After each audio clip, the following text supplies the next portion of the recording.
Hi everybody, Mike from Games Play Badly.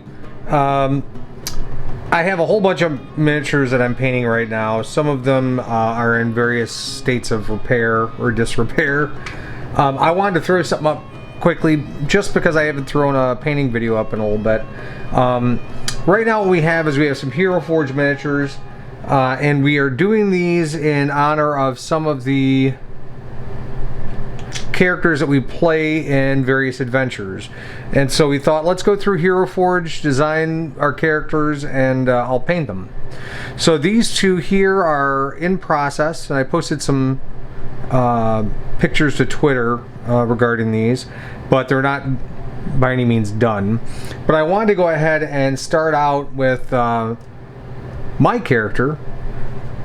It's a monk, wood elf monk named Zytrell, and I'm just going to go through and start some of the basing so that way we can get this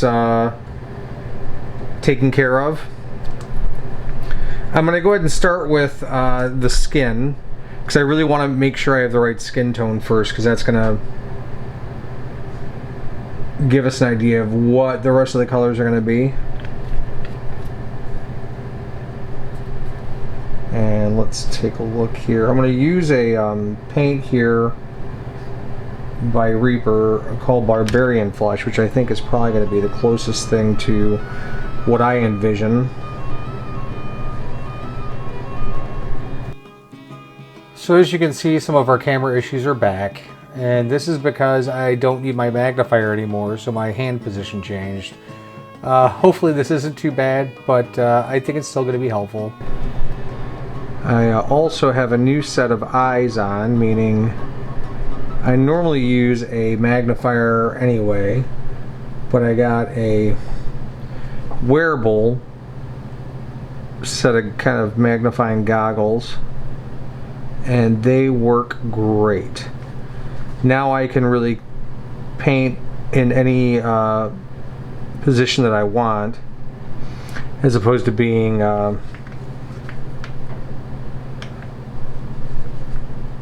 locked down into a position because of where the magnifier is. I gotta say, as fouled up as this video is because of my new magnifying headset, it has actually turned out to be an amazing tool. I highly recommend it. I'll put a link to the ones that I purchased in the description, but these fit really well over glasses. There's no bridge, so you don't have to worry about keeping them on your nose. But they do work really well, and I recommend them if you might have issues with seeing small things, or you already use a magnifier. Now the robes are going to be important. I really want her to have some gorgeous looking robes, because I'm a big robe guy. I was thinking about going, I hate to do this, but with like almost a pink for the top and then a purple for the bottom.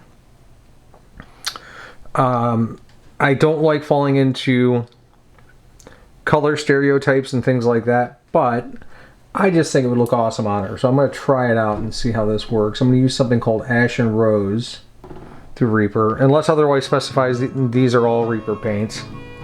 That's all I use.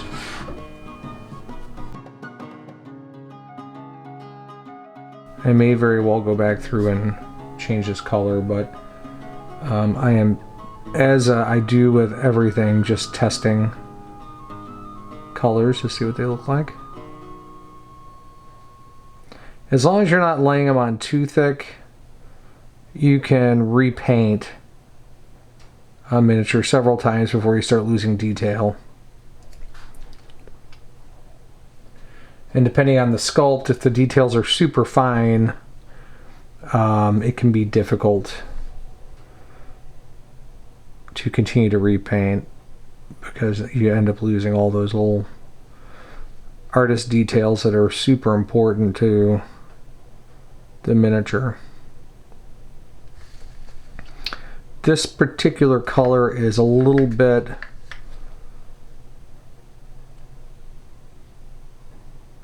translucent, actually a lot of it translucent, so the black primer is really showing through, so it's going to take several coats for me to get this where I need it to be.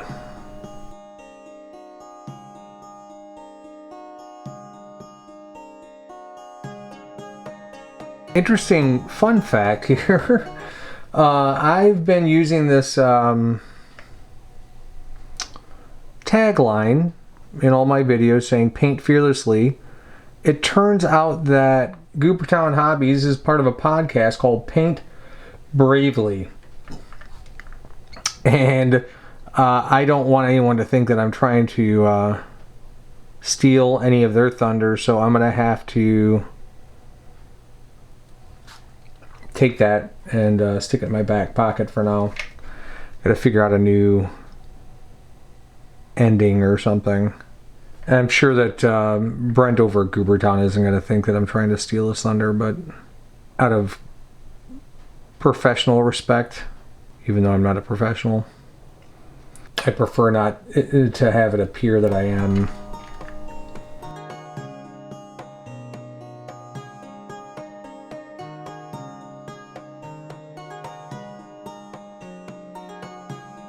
That's going to take a little bit of time to dry.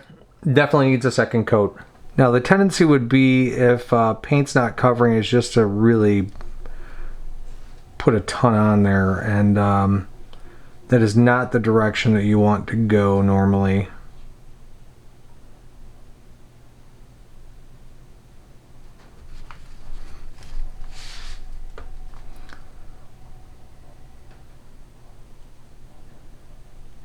Especially if it's going to puddle up and just going to make a mess. So take your time.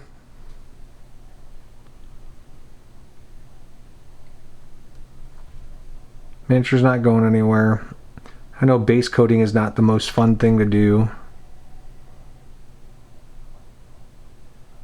but it is a necessary foundational step to your success as a miniature painter. The more you know. Da, da, da.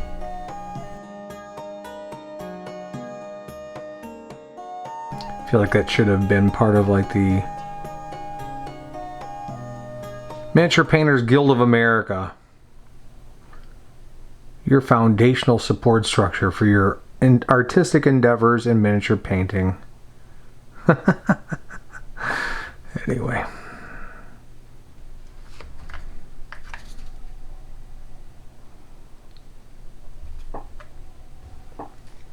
It's coming out pretty good.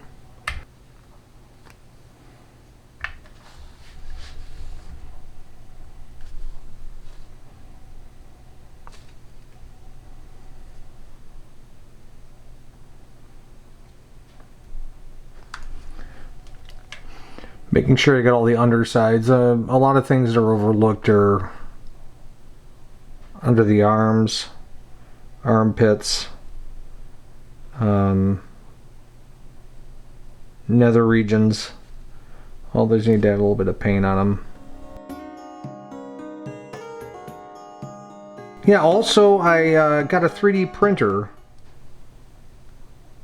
that I've been using. That's what all these were printed on. And that's been a lot of fun. It's taken up a lot of my time, actually. Just because I want to print everything that I can find. I'll put a link to the 3D printer in the description, so you can take a look at it. It's relatively inexpensive, very, very good quality. Highly recommended by a lot of different people.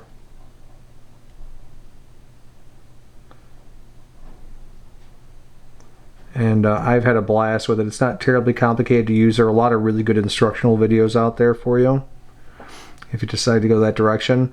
There are a lot of 3D printers out there too, and most of them are pretty darn good. I'm using a resin printer as opposed to a filament driven printer, which is called an FDM. I really didn't expect the 3D printer to be that big a deal. I'd seen people get them and use them, but I absolutely love it. I've been having such a great time printing out all sorts of miniatures. Now the only problem is painting all of them. Now what I'd like to do is actually look at getting her pants done, because I want to try this purple out. I don't know if I want to go with a a darker purple, lighter purple. I want to keep her bright or something like that. I'm going to try and stay lighter. I really want this miniature to kind of embody the character as a whole, and she's kind of a free spirit, and I really wanted it to be a really nice representation through colors of how I portray her. I'm not sure about you guys, but I find favorite colors and I reuse them quite a bit. I try not to be repetitive, but the having a favorite color or favorite colors stems from the fact that you know exactly what to expect from the performance of the paint and what automatically kind of where on the color wheel it is and what you can use to highlight it. So for instance, this purple, I could do a blue with it if I wanted to. There are a lot of different options with this color, but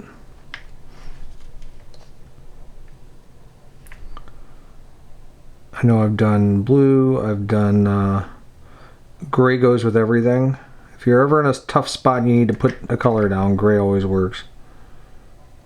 Colors can be frustrating. Their coverage is different for every manufacturer and every pigment. One quick aside about HeroForge minis is there is something to be careful with. So this is one of my husband's characters, and he opted to go shirtless, but he had has this basically like a bottom of a robe here, and what it did was it left a little shelf all around here. That's going to be difficult for me to figure out what to do with. I was going to make it a belt of some sort or a girdle or what have you. But just be aware when you take a look on the screen and you're going to print something from HeroForge, believe what it says. I mean, if there's a shelf there, then there's going to be a shelf on your print. It's not like it's going to smooth it out. So just be careful when you're mixing and matching outfits to make sure that you don't have any weirdness popping up. They do a great job. And again, they show you exactly as you're designing it what it's going to look like when it's printed. Believe them. Just be careful when you're going and you're designing your miniatures through HeroForge. They're fantastic, but it's not foolproof. And take a look at the print before you buy it. Make sure it all looks good. You don't have defects like this. Other things are, as you're reorienting or repositioning weapons and things like that, make sure that they're not sticking through your head or they're super close to the miniature where it's when you print it, it's going to blend together. And this is going to happen if you get the miniatures from them. They're just going to print what you want. So whether you print them on your own or you print them through HeroForge, they're going to say, okay, maybe he wanted this for some reason. Maybe there's a prosthetic that's going to go back here. They're not going to correct it for you. So it's up to you to make sure that the prints are the way you want them. Again, make sure that as you change positions or if you go into the advanced functions and you start dealing with tilt and start moving things around, that, you know, a sword tip isn't going into your face or going through a part of your clothing. Really review it before you buy it to make sure it's the way that you want it, and because otherwise you're stuck with it. Okay, her leggings or pants came out pretty good. I'm going to go back over this Ashen Rose. And this time through, I'm going to stipple it on so it's a little bit thicker. And that way I don't have to lay down globs of it. With this, in some colors, paint strokes can be your enemy. It'll just pull it right off and expose whatever's underneath it. And again, every paint is different. I love the color, it's just a different application style. So right here behind her, that didn't get much coverage at all, so I'm just going to stipple that on. Just to reiterate, I am not railing against HeroForge minis. As a matter of fact, I just purchased 3 or 4 more. It's all about the design. The other thing is when you're going through and doing your HeroForge miniature, think about what it's going to be like to paint too. Since they're printed as one piece, there's no sub-assembly. And so think about that when you're posing, so that way you don't have crazy areas that you can't get into. And makes it difficult on yourself. I know there are plenty of times when I'm painting where I'm like, man, this is such a difficult thing to paint because it's so tight. Why did they do that? With HeroForge, obviously you're the designer, so if you end up in that area, it is all your fault. So just be aware of that too.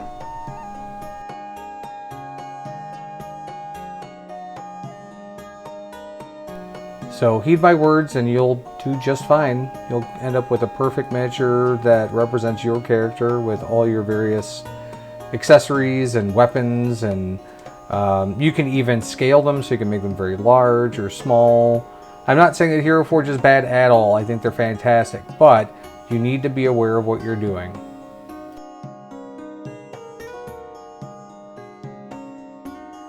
It's pretty exciting being able to create your own miniature to match whatever character you're playing or you want to represent. It's a unique experience, just because I've been playing D&D for 20 some years. Actually, I think it's probably 30. It's over 30 years now. And you go to a game store and you try and buy a miniature that best represented your character, and it wasn't perfect. It's still cool, but now you can go through and design it down to the T.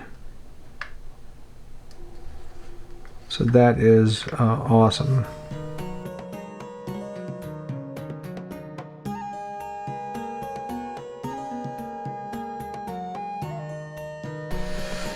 For our main weapon, I'm going to go ahead and make that staff portion of it a color that I've fallen in love with. I think it's great. Called Knoll Hide. Or Knoll Pelt, I think. And I use it on everything. But this will lend some interest as opposed to a ton of metallics.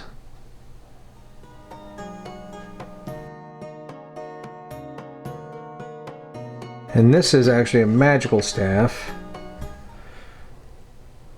It's a javelin.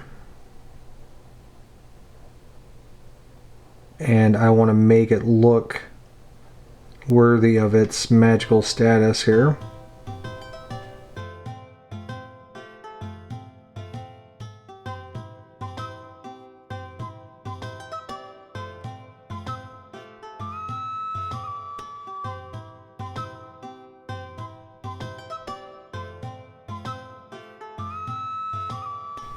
A little shout out to Matt, who watches our videos and comments on them and enjoys them.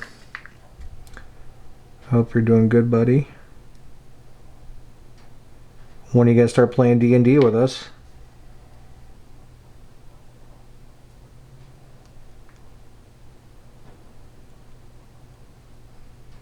Matt is a friend of ours, son.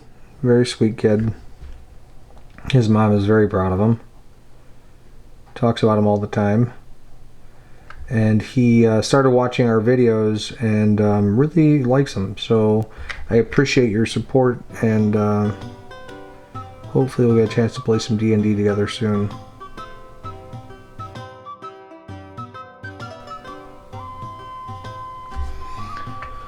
Alright. Now let's look at what we're going to do for the actual ends. I'm going to use a metallic called Pieces of 8, which is a newer metallic from Reaper.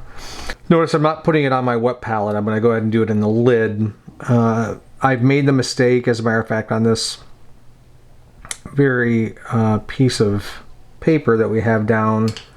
I've made the mistake of putting metallics down onto a wet palette, and it's not a good look. I did it inadvertently, I know better, I just didn't think about it. Oop, dot, dot, dot, dot. And that stuff really flies out of there, doesn't it? Okay. It's a lot more than we need.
So I'm going to use a clockwork brass for some elements on here as well, just to lend some interest to the weapon.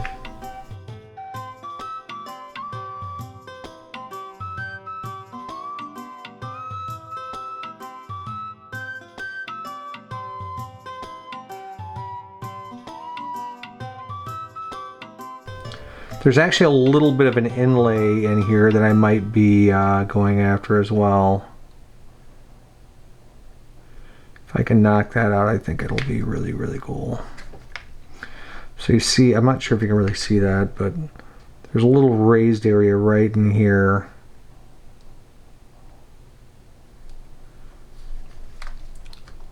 Might try and side brush it. I'm not sure if it's going to come out that way.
Alright, so since this is magical, I'm going to attempt to put, there's a paint called Ghost Fire, which is almost like a neon. I'm going to try to apply that just to the edge of the blade. See what that looks like.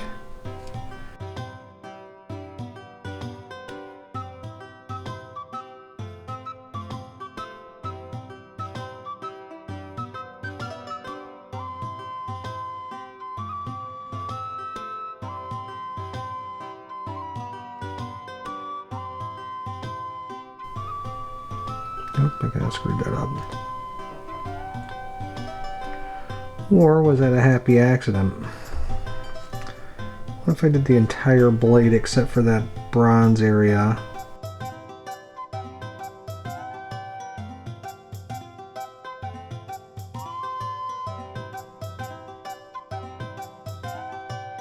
But this particular painting technique or idea that I had actually worked out really well. I was very happy with it. I think I'm going to expound on it in further miniatures, as well as some of the other techniques I use in this video.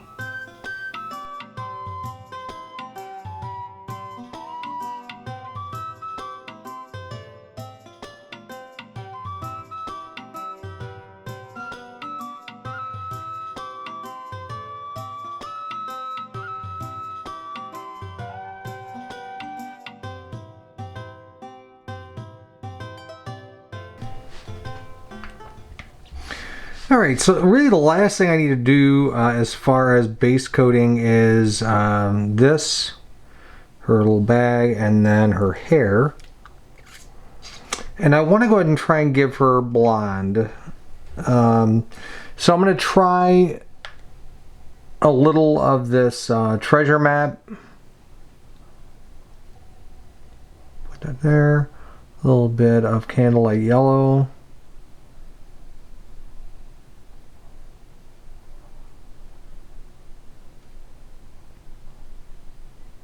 Let's see if we can achieve what I would consider a blonde.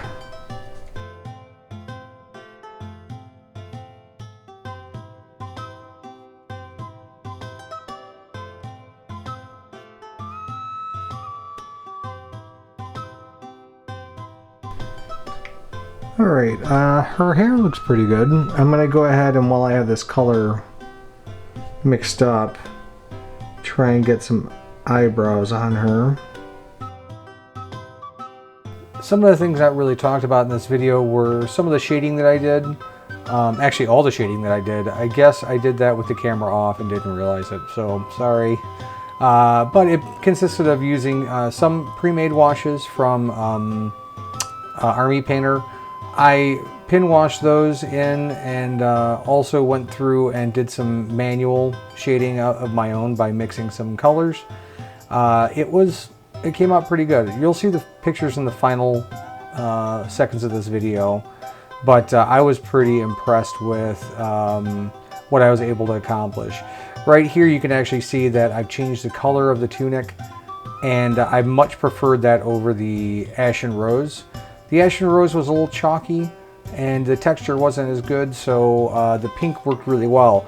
But don't fret, Ashen Rose actually did make an appearance in a lot of the highlights of the robe itself. So the collars, the sleeves, the bottom of the robe.